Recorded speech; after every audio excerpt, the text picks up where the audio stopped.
So we decided not to have a topic tonight, and we're just going to flow like we do on the phone and see where Father takes us.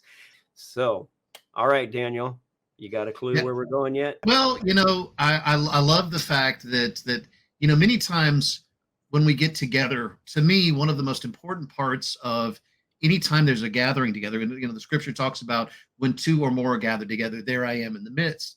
And there's a beautiful expression where we can listen to someone speak and we can listen to someone teach, and that's all good. But then there's a time that we need for engagement. There's a time when we need a place where we can kind of begin to bounce things off of one another. Well, as you were talking, I just some of the things that popped into my mind is I'm in this phase where Father is just teaching me the significance of the giving and receiving.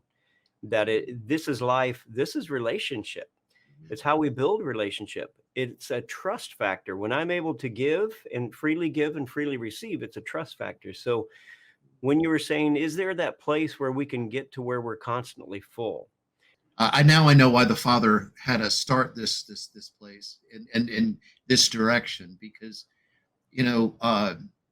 one thing that I've been asking a lot of the Father here lately was this. I've heard this before, and I've said this many times before, but didn't understand the practical application of how to walk it out. When Yeshua was here, he said over and over and over again, I only do what I see the Father do. I only do what I see the Father do. And of course, my heart in being a son is to do what I see my Father do. Giving equals life. Giving is life. Mm-hmm. And that's why he is the life giver, because he's constantly giving. And, right. And sometimes, though, when we give, we get into obligatory giving. We get into, guilt giving. Again, strongholds prevent us from giving from the right place. And so, I think it's good to give. It's great to give. But you also need to go to the Father to make sure you're giving from a cheerful heart. Well, and that's a good point, because sometimes when we think about giving, we always think about it from the monetary sense. And of course, that's not the only kind of giving that there is. Right, There's the giving of myself.